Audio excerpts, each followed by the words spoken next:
Muslim and his community and his society was the importance of watching your language.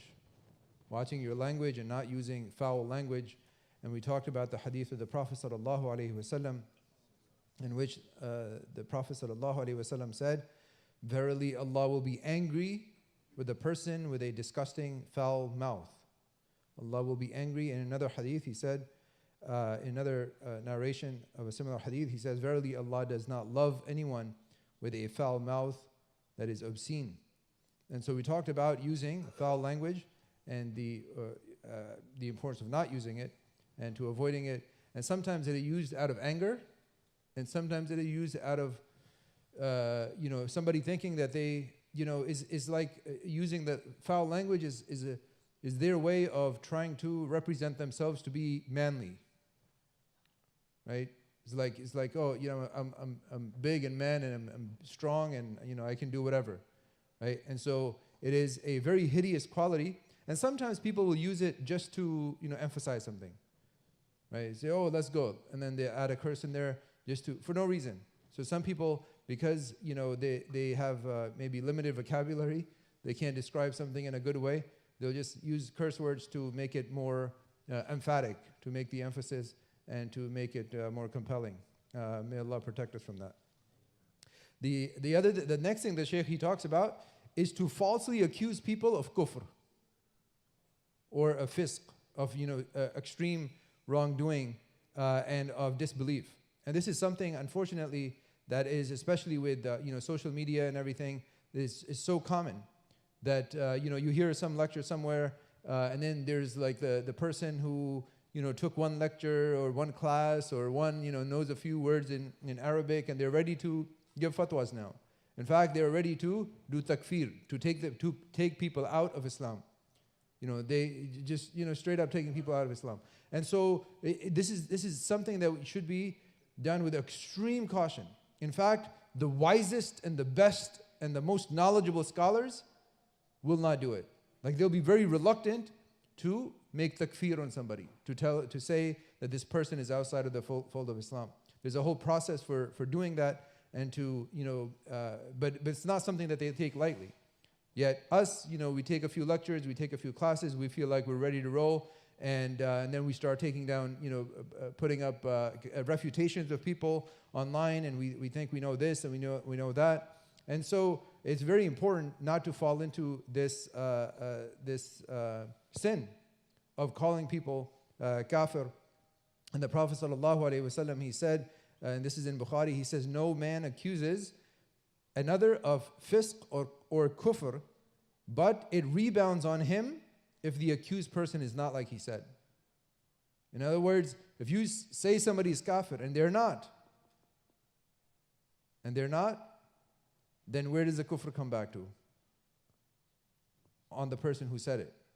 So it's very, very dangerous that if somebody calls you a kafir, I mean, you don't need to get into that debate with them, but walk away from people that talk in this way, that they're always doing kufr of other people or takfir of other people, and there are several other narrations to this extent, that when two people accuse each other of kufr, one of them is kafir, or one of them is if the accused person is not kafir, then the one who was the accuser, it falls back on him, as this hadith that we just talked about.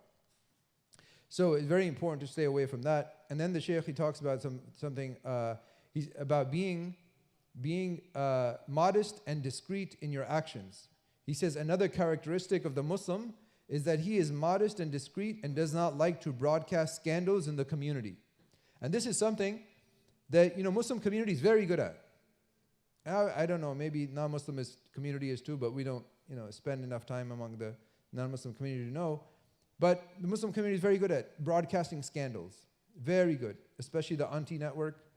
Maybe it's not as good as the uncle network, but both sides, brothers and sisters, are equally guilty of take a scandal, take something that happened, first of all, misunderstand it, not know the facts, and then you start spreading it. And this, Ali ibn Abi Talib radiallahu anh, he said that the one who says something that is scandalous, the one who starts the scandal, and the one who passes it are equally sinful. Making a scandal is a huge deal. To slander somebody, to dishonor somebody is a big deal. But he says the one who passes it on is just as guilty, is just as sinful. And this particular hadith in Sahih of Imam Muslim, the Prophet ﷺ, he says, no person conceals the sin of another in this world, but Allah will cover him on the day of judgment. And this is something where, we take somebody's sin and we advertise and we advertise and we advertise. Oh, did you hear about this person? It's a sin.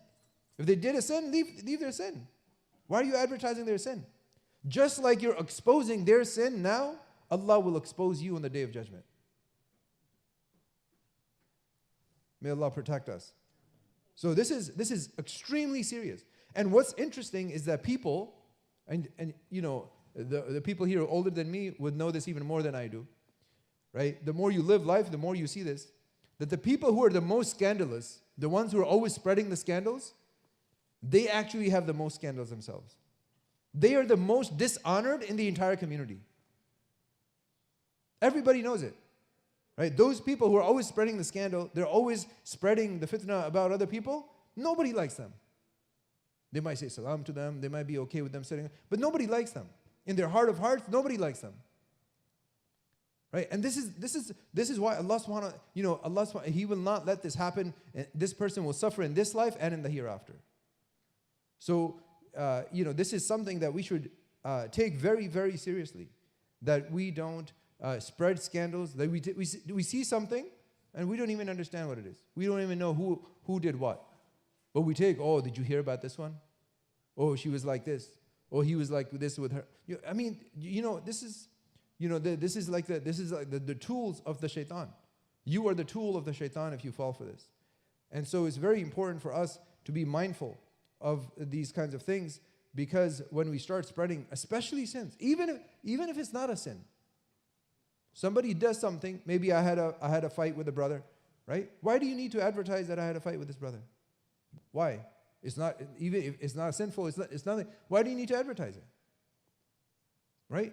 So this kind of scandalousness is like, I have the hottest news. I have all the up-to-date, ghiba, all the backbiting. And there are people in our communities that are like this. And we know them. And they're known in the congregations. Right? So it's important not to be like those people. It's important not to have these kinds of qualities, because, and this hadith was like, when I read this, it was just, and it's something I heard before, obviously many times, as many of you have, that no person conceals the sin of another in this life, that Allah will cover him up on the day of resurrection. And this is, such a deep thing, that we can hide people's sins and their faults in this life, something that we have to do anyway. Why do you need to know somebody's sin? Right? What does it matter? It increases you in nothing except sin. So may Allah subhanahu wa ta'ala protect us and keep us from embarrassing ourselves and hurting ourselves and our brothers and sisters. May Allah subhanahu wa ta'ala give us the tawfiq to honor our brothers and sisters and to protect them, and they protect their honor. Jazakumullahu khairan wa assalamu alaikum wa rahmatullahi wa barakatuh.